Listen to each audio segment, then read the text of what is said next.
राजस्थान पशु परिचर के लिए मैंने इसी पीडीएफ पर एक वीडियो बना दिया था पहले, और आज इसी पीडीएफ पर दूसरा वीडियो आपके सामने बनने वाला है।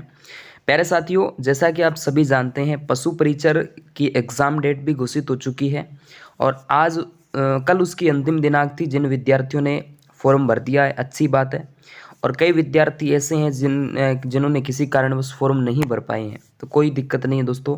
आप एलडीसी की तैयारी कर लीजिए, नो प्रॉब्लम। बाकी आप एलडीसी में आप अगर सीईटी का मैटर अगर हो रहा है आपके, तो फिर आप जो है सेंटर लेवल की या और जो भर्तियाँ आती है उनके अंदर आप फॉर्म भर दीजिएगा। ज़्यादा दिक्कत लेने की आवश्यकता नहीं है सर।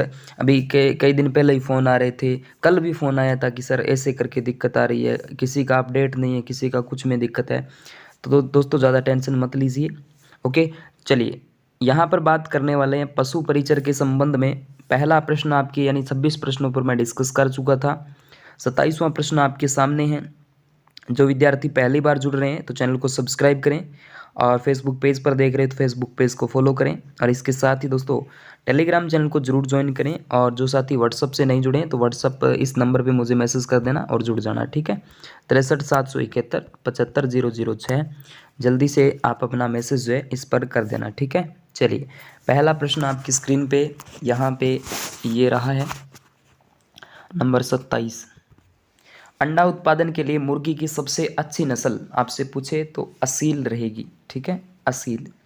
उसके बाद बात करते हैं व्हाइट लैंगहॉर्न नस्ल की मुर्गी का मूल स्थान इम्पोर्टेंट है, इटली रहेगा। कौन सा है? इटली। अंडे की दर्जी के मध्य में अस्थिर रखने के लिए कार्य करता है स्वेतक रज्जु या चोलेजा, इम्पोर्टेंट है चोलेजा। ओके, चलिए अगला प्रश्न।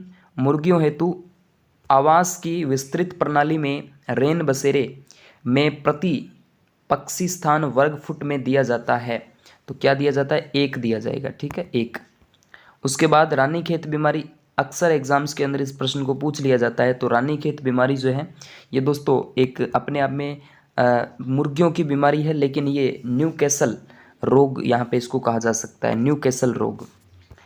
किसी भी व्यवसाय का प्रमुख उद्देश्य क्या है? तो लागत को कम से कम करना, उत्पादन को अधिक से अधिक करना, यही होता है मेन मुख्य हमारा उद्देश्य, ये रहेगा।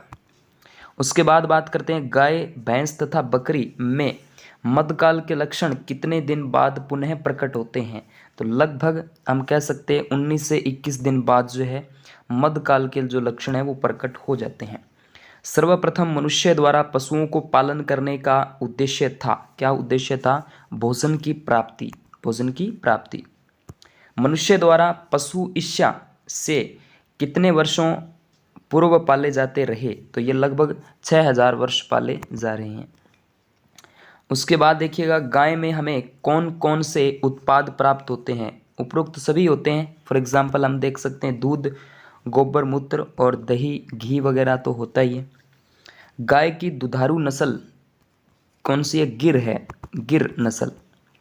उसके बाद बात करते हैं मिनिएचर गाय कहलाती है बेचूर, क्या? बेचूर। राजस्थान में पाए जाने वाली सबसे अच्छी बारवाही नस्ल कौन सी है? तो नागौरी है, करेक्ट आंसर नागौरी रहेगा। उसके बाद सबसे अधिक वसा प्रतिशत वाले दूध के लिए भैंस की नस्ल जानी जाती है, इम्पोर्टेंट है भदावरी। कौन सी है? भदावरी है। उसके बाद बात करते हैं बकरी की टोगन वर्ग नस्ल को पालते हैं, दूध के लिए पालते हैं स्पेशल रूप से। उसके बाद बात करते हैं जमुनापारी नस्ल की बकरी का मूल स्थान जो है वो इटावा है, इटावा ज़िला, इम्पोर्टेंट है इटावा। उसके बाद राजस्थान की मेरिनो भेड़ किस नस्ल को कहा जाता है? तो चोकला, चोकला नस्ल को राजस्थान की मेरिनो कहा जा सकता है। उसके बाद बात करते हैं दोस्तों भारत में भेड़ों की लगभग नस्लें कितनी हैं? लगभग भारत के अंदर देखा जाए तो लगभग 42 नस्लें यहाँ पे हमें देखने को मिल जाएगी, करेक्ट आंसर सी हो जाता है। बीकानेर नस्ल, बीकानेर नस्ल के ऊंट की ज़मीन से थुई तक ज़मीन होती है, तो लगभग 10 से 12 फीट, इम्पोर्टेंट है। अगला प्रश्न आपके बीच में ऊंट की बीकानेर नस्ल का उद्गम स्थान जो है वो कहाँ है, किस क्षेत्र से है? तो बीकानेर क्षेत्र से रहेगा। अगला प्रश्न सर्रा बीमारी का मूल कारण क्या है? सर्रा बीमारी का कारण क्या हो सकता है? तो प्रोटोजुआ होता है। कौन सा? प्रोटोजुआ। उसके बाद बात करते हैं थनैला रोग किसके द्वारा फैलता है? तो जीवाणु के द्वारा फैलता है, बैक्टीरिया के द्वारा।